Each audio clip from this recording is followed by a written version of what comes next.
Good afternoon, fellow Homo sapiens. My name is Bradley David Bashand. Descendant, yeah.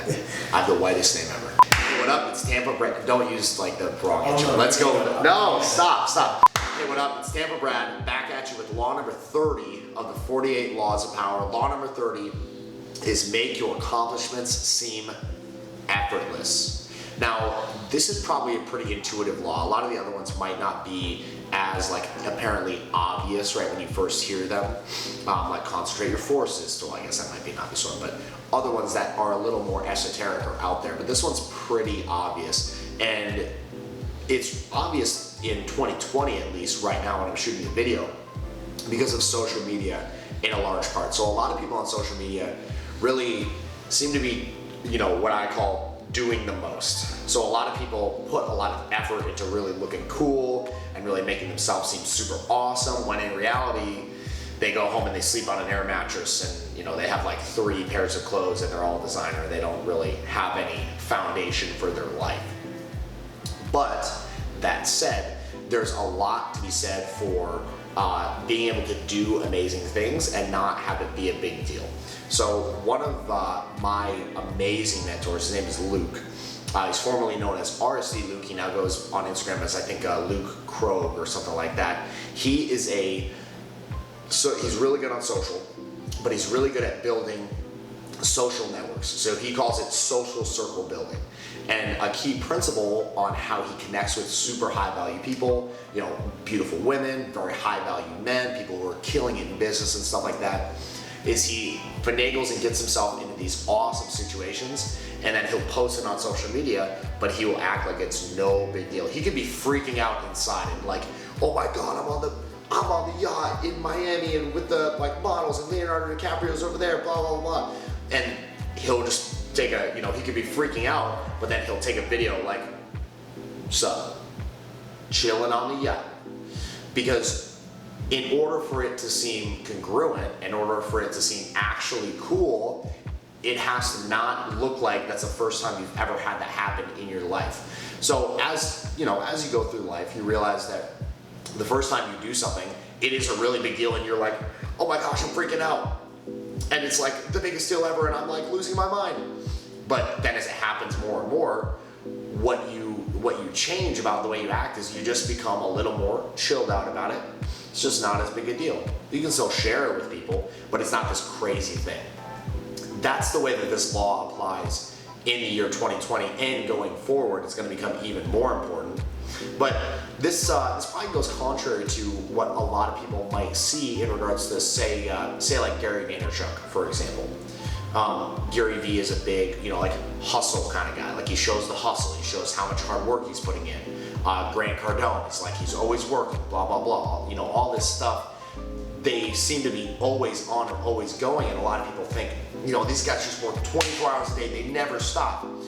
But what they're actually doing is they're doing even more than what you think. You think that they're working on this little one portion of their life, which is their social media, but in the background, they've got other things going on that are just crazy in magnitude. Gary Vaynerchuk, for example, was a key investor in the restaurant reservations app called Resy, which was purchased, I believe, by either OpenTable or some big restaurant group.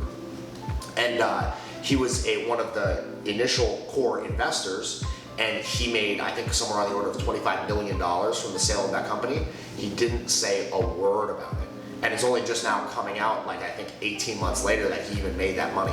And it literally seemed like it was effortless that he made that money. So that's what this law is really about, is when people see you just being able to stack win after win after win after win and go up and up and up and up, and it seems like it just happens, which even if you try to show the work, people are still going to think that it, all of a sudden it just happened. Because what really happens in people's brains is they can't really see that you're succeeding or winning until you hit a certain point or achieve a certain accomplishment that tells their brain, click, and the reticular activation system, the RAS, locks in on what you're doing, and they say, oh, that thing he just did has value to me. Now I'm locked in, now I'm engaged in seeing what he's doing. So they haven't really been watching up until the point where their RAS had that clink and locked in, and now they're focused on you. Before that, they just weren't even taking it in. They might have even followed you on social media before, but they couldn't really see what you're doing. They could see it, but unless your brain is attuned to wanting to see it, it has some sort of value, and the reticular activation system does that clink, they can't see it until that happens. So what you'll see is, as you start accomplishing more and more and you start showing it more, that reticular activation system clink will happen for more and more people, and you'll start getting more accolades for what you're doing. Now, a key fundamental piece to this, and this is more on the advice side than just talking about the general law and how it works, but on the advice side, in order to take advantage of this, in order for your accomplishments to seem effortless, they have to seem like anything at all. The only reason, we know it's awesome that Gary Vee made that initial investment of, say, $500,000 and made it into $25 million is because we know that he did it, because it got out that he did it. If you're not sharing your accomplishments, or just sharing your life in general on social media, you can't take advantage of that clink. You can't get into people's reticular activation systems, or get them locked in on you, because if you're not out there and you're not putting your content or your life out on currently on social media, people are never going to know.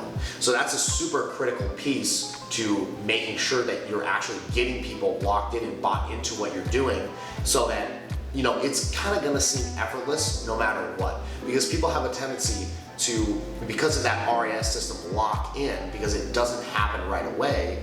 A lot of people aren't going to see the work that goes into it, like I said.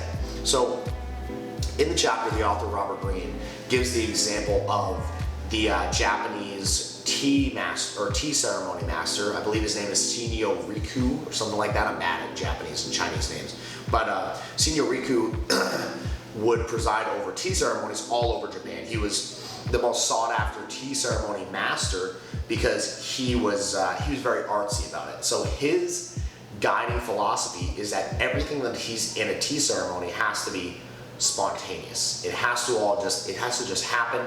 It has to just flow. And if anything seems contrived or planned, it ruins the magic. So they really valued things like, just spontaneous things happen. There's a story about a cup. It's just a random, teacup made out of normal ceramic, whatever teacups are made of. And nothing special about the cup, nothing valuable about the cup. It's just normal, dinner or teaware, I guess. And so what Senior Riku liked about it is the way that the steam rolled off, the way that the steam from the tea kind of balled up, and the way it moved is, in his love of spontaneous things, the way that the steam was moving about the tea was kind of a spontaneous, cool little fun thing that he liked. And so he asked the person whose house he was at if he could take that teacup with him. And of course, he's the tea master, so they're like, of course, you don't have to pay me for it, just take it. So word gets out that he likes this teacup so much, and people get into this crazy bidding war with the teacup. They wind up paying, tens of thousands of whatever their currency was, about yen or whatever, and for this worthless cup. But that said, what Senior Riku really focused on, like I said, in his tea ceremonies, is making things seem effortless and like they just float. So there's a story about a tea ceremony that he was presiding over, where the host had this lemon tree out in the yard next to his tea room. And so he had, they served the tea, and then they would do food along with the tea. So they had these cakes brought out, right? These, I think they might have been lemon cakes, but when they were brought out, they were a little too dry. They needed something else. And so what the host realizes, I have this lemon tree right out in my garden. I'll go cut us a fresh lemon, and we'll squeeze fresh lemon on it to make them a little moister and kind of just spice up the flavor, give it that little extra push that it needs to really be great. And so he goes out, snips off a lemon, cuts it up, and has it, sprinkled over everyone's food. And although it's phenomenal, and it's exactly what they needed, Shinyo Riku was disgusted by this, because what he realized is that it was all contrived. The lemons, the cakes, the way the tea was made, everything was all set up so that he could make that gesture of, oh, let me just go cut the lemon and it'll make everything perfect. Because Senior Riku could tell that it was contrived, it did not seem effortless, and it disgusted him. He actually excused himself early from the tea ceremony, which is a big, very, in a way, disrespectful, from what I understand, of the way tea ceremonies are supposed to go. And so he excused himself because it was so contrived and over the top and just trying too hard.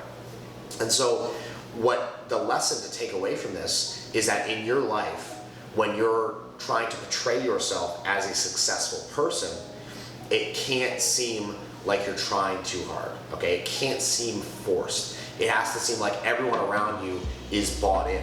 Even if they're not 100% there, you never want to, what's called, negatively social proof yourself. So real quick, I'll give you a kind of top level view. We could do a 3-hour video on the concept of social proof. It's so critical to success in life.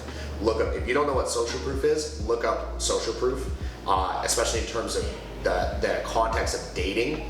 Super critical concept. So social proof, you never want to negatively social proof yourself, right? And what that means is, in the context of making things seem effortless, you never want to show yourself putting out this massive effort and things being really, really hard, and it's just like, and then I cried, and you know, there's something to be said for authenticity. But when you make things seem like they're effortless and like they just happen, and when people get that RAS clink, I've talked about this in a lot of my videos, but people will fill in the gaps of how it happened with their own stories. And I've said this many times, but I'll say it again. Humans love to make crazy stories to fill in the gaps of what we don't know about a person. We will make a person actually less human in our head. We'll make up stories that make them basically like an alien. You know, we do this about celebrities. We imagine that they're just these like aliens rather than realizing that they're just normal people, which is why people act so weird around them. But we'll fill in these stories if there's gaps that we don't know how to fill in. So the same thing can happen for you by making things seem effortless and just putting out content that just shows all these big wins that you're having, not in a way of necessarily falsifying it, but you know, if you need to exaggerate a little bit, that's called good marketing. That's called showmanship. And frankly, the people who really push authenticity and then do the same thing and show the awesome things that are going on, the fact that they would not acknowledge that showmanship is a little disingenuous to me. And so I want to really be frank and honest with you in that if you see me posting things, by the way, follow my Instagram at Tampa Brown. I really focus on this, doing this there, and really showing awesome things that I'm doing. So definitely give me a follow there if you want to see what this looks like in real life. But I want to be honest with you in that, yes, I'm not showing you all of the bad stuff. You know, if a video comes out like crap and it's just, you know, the audio is shit, I don't get on social media and complain about it. I just redo the video and we just make it out and it looks awesome. It seems like it was effortless. And if we're putting out a ton of videos, I don't show all the, you know, the prep and the multiple times I've read the content that I'm going to be making the video on, and the literally hundreds of hours of study for each 18-minute video that I do. I probably do about 18 hours of prep for that video if you consider the number of times I've gone through the material and done other videos practicing my ability to speak and my ability to really engage with you via the camera. I don't necessarily show all of that. It's not fair to you. You don't have enough bandwidth and attention for me to show you all of that. Now, there's different platforms where you potentially could show that. Like I could do, you know, more YouTube long form vlogs, which we're going to be doing. My girlfriend and I are going to be creating a kind of separate lifestyle channel of just documenting our lives. So you'll get to see a little bit of that there. But in this context, this is about getting the information that you need to be successful. And so if you're going to do that same thing for other people, you need to be empathetic to them and really showing that something is effortless and showing just the results. People really only care about the results at the end of the day. So remembering that and keeping that in mind, get to the meat, you know, really get to the punchline and be empathetic to people. Some people think that if they don't explain the way that they got to where they are, that it's not being that, you know, people aren't going to get it or people really aren't going to connect with them. But the reality is, if you're taking too long to get to the punchline, I see people do this around me all the time. You're not being fair to the people whose valuable time and attention you are taking up. So don't do that. Don't make that faux pas. Make things seem effortless. Use social media to your advantage. This is so much harder before the advent of social media. You have Instagram, you have Facebook, you have YouTube. You can make things seem like whatever you want them to look like. Realize that with editing, we can make things look however we want. There's never been a better time to take advantage of the fact that people will fill in stories about how you got to where you are. You can just drop little inklings, little seeds that will plant and grow into stories that other people will make for you. So take advantage of that. Really think about this. Let this sink in. and I hope this brought you a lot of value. So thank you for watching, I really appreciate it. If you have not already, subscribe to the channel, hit that subscription, hit the subscribe box, and then hit the bell next to it so you get notified when I'm dropping new videos. We got a lot more coming out. We're always dropping new content. We took a little bit of a hiatus because we're working on some other side projects, but I feel like we're back into it. We're getting a rhythm back. And so really, I would encourage you to hit the subscribe button. There's a lot more coming at you. And it's gonna be going for years. So get in early, get in on the ground floor, man. If you DM me on Instagram, I'm gonna hit you back. I don't have that many people to hit back. So that said, I hope you really enjoyed it. Hope you got value out of this. Stay tuned for law number 31. Until then, I will see you. Peace.